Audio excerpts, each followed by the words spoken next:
Have you ever felt like life was spinning out of control? That no matter how hard you try, the world just won't slow down? What if, instead of resisting the chaos, you could thrive in the midst of it? Stoicism isn't about retreating from the world. It's about engaging with it, with courage, clarity, and calm. It's a way of life forged not in comfort, but in adversity. In this video, we're diving deep into ancient wisdom with modern relevance. You'll learn how to turn pain into power, setbacks into strength, and uncertainty into opportunity. Before we begin, if you're someone striving to grow stronger, think clearer, and live more intentionally, hit that subscribe button and join a community of thinkers, seekers, and builders. Now, let's explore how Stoicism can help you stand still in the storm. 1. Love your fate, finding growth in the flames. Life does not ask for your permission before it introduces difficulty. Pain arrives uninvited. Tragedy doesn't knock, it kicks down the door. And yet, within this chaos lies a profound invitation, the opportunity to evolve. The Stoics called this concept amor fati, Latin for love of fate. It is not merely acceptance of your circumstances, it is a passionate embrace of them, especially when they test you. Amor fati is a mindset shift. Instead of recoiling from adversity, you lean in. Instead of asking, why me, you ask, what now? Imagine the lodgepole pine in the wild forests of North America. Its seeds are locked inside tough cones that require the heat of fire to crack open. Without the wildfire, there is no regeneration. Without the heat, the forest does not renew. This is not just a botanical curiosity, it is a metaphor for our lives. The fires you face, the job loss, the betrayal, the illness, might be painful, but they also hold the heat necessary to open parts of yourself that have remained dormant. Growth doesn't come despite the fire, it comes because of it. To love your fate doesn't mean you enjoy the suffering, it means you stop resisting the reality of it. Resistance only breeds bitterness and frustration, but when you align yourself with what is, you gain clarity. You begin to move with purpose through the storm instead of flailing against it. The Stoics understood that acceptance was power, and more than that, joy could be found in accepting the full spectrum of the human experience, including the painful parts. Consider how often in your life the things you feared or dreaded turned out to be transformative. A breakup that left you devastated may have pushed you toward greater independence. A failed business might have redirected you toward work you truly love. In hindsight, the scars often become sacred. Amor fati invites you to view that process in real time. Not years later when the pain has dulled, but now, while it's still fresh, to recognize the shaping power of adversity. To be stoic is not to be numb.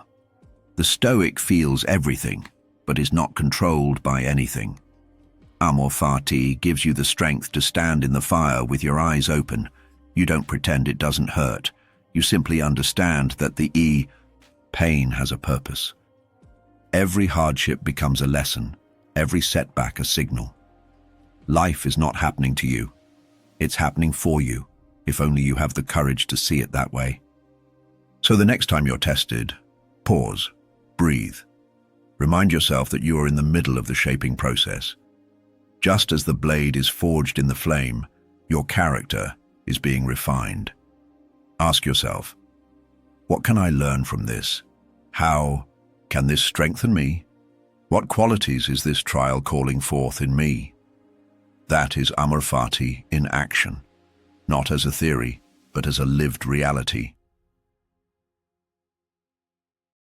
2. Zeno's shipwreck, turning loss into a new beginning. Zeno of Citium's life changed in an instant. His ship, loaded with precious cargo, sank beneath the waves. Along with it went his wealth, his security, and the identity he had built for himself. In a moment, he went from merchant to destitute wanderer. But what seemed like an ending was actually a radical beginning. Lost and broken, Zeno drifted into Athens, where he stumbled into a bookstore. Inside, he found a copy of Xenophon's Memorabilia, a text about the teachings of Socrates. That moment sparked a lifelong devotion to philosophy. The disaster that had stripped him bare had also made space for something deeper. Zeno would go on to found the Stoic school of philosophy, a movement that still influences minds over 2,000 years later. Think about that. Without the shipwreck, there is no Stoicism. Without the loss, there is no legacy. His story is a blueprint for all of us.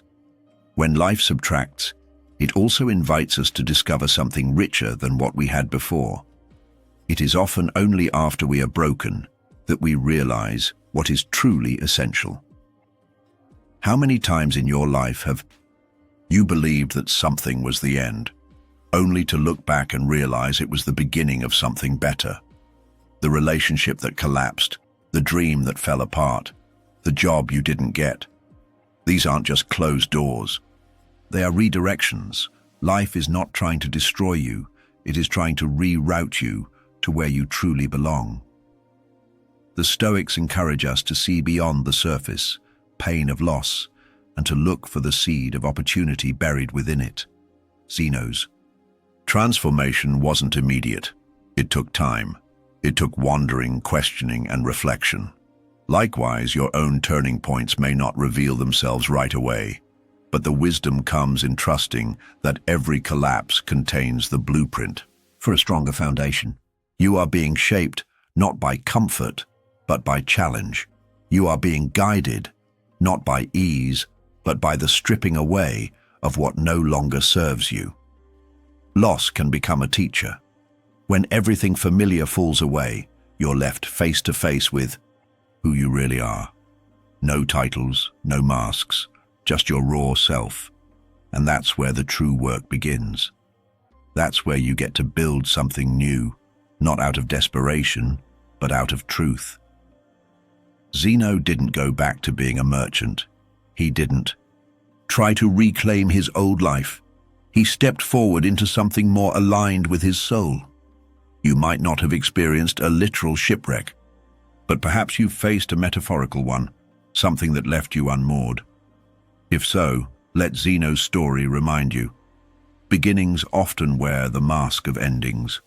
What feels like ruin may be the very thing that refines your purpose. Stay open. Stay alert. You never know what philosophy or clarity might be waiting around the next corner. 3. The obstacle is the way. Use pain as a portal. When Marcus Aurelius wrote, "What stands in the way becomes the way," he wasn't offering poetic advice. He was carving out a survival strategy. As Emperor of Rome, he faced plagues that decimated the population, military betrayals, and constant political unrest. Yet in the margins of his journal, never meant to be published, he reminded himself and us that the very thing we fear is often the thing we need. The obstacle is not outside the path, it is the path. We're taught to avoid difficulty, to seek comfort, and to run from pain. But the Stoic mindset flips that entirely. Pain becomes a teacher, obstacles become stepping stones. You do not grow by going around your problems, you grow by moving through them. The wall in front of you, it's there to strengthen your legs. The rejection you faced, it's training your resolve. The illness you endured, it's sharpening your gratitude.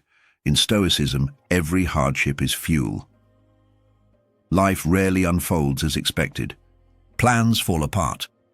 People disappoint you. Circumstances shift in ways you can't control. But you are never powerless. What you can control is your response. Will you shrink from the challenge, or will you rise to meet it? A Stoic meets difficulty, not with despair, but with discipline, not with fear, but with fortitude. They ask, what can I build with this block that's been placed in front of me? Think of an athlete training under pressure. Resistance builds muscle, So it is with your mind and spirit. The harder the situation, the more strength it can summon within you, if you let it. Instead of complaining about the weight, train under it. Instead of hoping for an easier path, become the person strong enough to walk the hard one. The Stoic doesn't beg the storm to stop. They become the calm within it. Even in modern times, this principle holds true. Entrepreneurs turn failure into reinvention. Artists channel heartbreak into masterpieces. Survivors turn trauma into purpose. Every life has obstacles.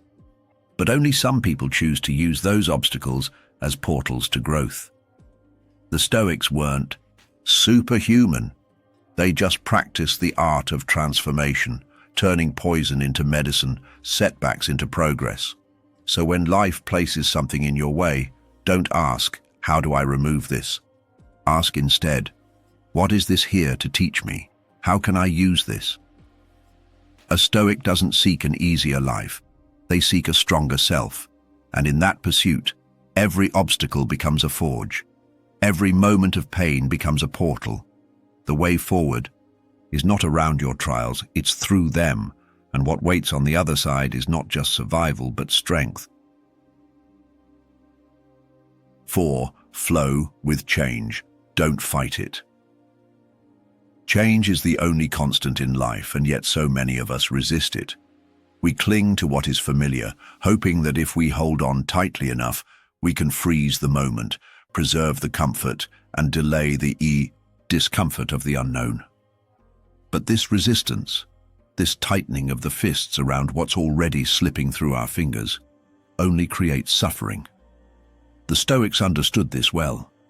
Marcus Aurelius, one of the greatest philosophers and emperors, often reminded himself that even Rome, powerful, vast, and seemingly eternal, would one day fall. Nothing escapes the current of time. People change, you change, and the world, always in motion, waits for no one. To fight change is to exhaust yourself in a battle you cannot win. It's like trying to hold water in your hands.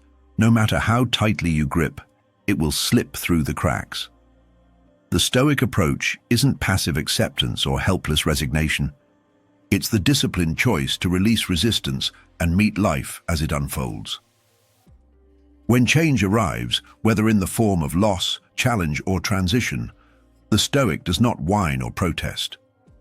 Instead, he leans in, he adapts, he flows. The mindset is not, why is this happening to me? But rather, what can I learn from this? Or, how can I grow through this? Acceptance without apathy means you acknowledge what is beyond your control, while still engaging fully in what remains within your power. It's a dance between humility and courage. Humility to accept the things you cannot change, and courage to act on the things you can. This is the core of Stoic wisdom, knowing the difference between the two. When you stop fighting reality, you free up energy to respond wisely. That's not surrender, that's strategic clarity. Resilience, contrary to popular belief, isn't about being hard or rigid. In fact, stiffness is the first thing to break under pressure. True resilience is flexibility, the ability to bend without breaking, to adjust without losing your center. Think of a tree in the wind. The branches that sway with the storm survive, while those that resist too strongly snap. Your mindset must be like that tree, deeply rooted but fluid at the surface. Life will pull and push. People will change. Circumstances will shift. But if your core remains strong and your expectations are not fixed, you remain unshaken. Let go of what was. Let go of what should have been. These are fantasies, illusions you've constructed. What matters now is what is, this moment, this reality, this version of your life. Don't waste your strength resenting what you've lost or fearing what's ahead. Use that strength to respond with intention. Learn the art of flowing with the current rather than swimming upstream. This is how you find peace in the chaos, not by changing the world around you, but by changing the way you move through it. To flow with change is to honor the nature of life itself. Seasons shift, rivers move, stars die and are born. Why should you expect yourself to remain the same? You were not made to stay still. You were made to evolve. So, take a deep breath. Release the fear. Embrace the uncertainty. And know this, every ending is a beginning in disguise. The Stoics didn't just accept this, they thrived in it. 5. Focus on what you can control, your inner fortress. In a world bursting with noise, chaos, and uncertainty, one truth becomes your lifeline. You cannot control everything, but you can control your response. This is the central insight of Stoic philosophy. When everything around you is unstable, your greatest power lies in cultivating stability within. The external world may crumble, but your internal world does not have to. That's where your focus must go. You must build a fortress within, an unshakable place of reason, strength, and clarity. When chaos hits, most people panic. They spiral, grasping for control in places where none exists, trying to change people, predict outcomes, or stop the unstoppable. But the Stoics knew better. Their discipline began with a simple but powerful question. Is this within my control? If the answer was yes, they took responsibility and acted with purpose. If the answer was no, they let it go. They didn't waste energy on what they couldn't influence, and this allowed them to direct their full attention to what they could. Their choices, their attitude, their integrity. This mindset is your anchor when the winds of life grow violent. Imagine a ship in a storm. Panic leads to recklessness, but calm focus can navigate even the roughest waters. The storm doesn't disappear, but the captain's clarity makes the difference. Likewise, you can't silence the noise of the world, but you can choose what you tune into. You can't stop others from lying, judging, or behaving unjustly, but you can control whether you react or respond. You can guard your mind from being dragged into the emotional chaos of others. Your mind is sacred ground. What you allow into it, through media, conversation, or your own inner dialogue, shapes your experience of life. The Stoics practiced mental discipline. They didn't entertain every thought or emotion that came up. They questioned them, challenged them, filtered them through reason, and by doing so, they built a kind of emotional armor. This doesn't mean they were cold or indifferent, it means they were intentional. They knew peace is not found in passivity, but in purpose. To focus on what you can control is not to shrink your world. It's to empower it. You begin to realize that the most powerful change starts from within. When you prioritize your values over external validation, your principles over your preferences and your responses over your impulses, you become strong. You become someone the world cannot easily shake. This is what Epictetus meant when he said, "No man is free who is not master of himself. Your freedom, your peace, your clarity, they begin in your mind. Let others be distracted by the drama. Let others obsess over outcomes. Your mission is to stay centered, to build that fortress within brick by brick. Daily discipline, clear thinking, honest reflection. When you slip, you return. When you're tempted to control the uncontrollable, you pause and remember, is this mine to command? If not, you let it pass. Over time, this practice turns into power, not loud, boastful power, but silent, grounded strength. The kind, no, one can take away. You don't need to control the world to find peace. You just need to master yourself. This is your true domain. This is your power. And no storm, no critic, no chaos can penetrate the fortress you build inside, unless you leave the gates open, build strength, not just survival. The world may not slow down. The challenges won't stop. But neither will your growth. By practicing Stoicism, you're not escaping the chaos. You're learning to rise above it, to move through life not as a victim, but as a student, a warrior, and eventually, a teacher. Remember, Love your fate.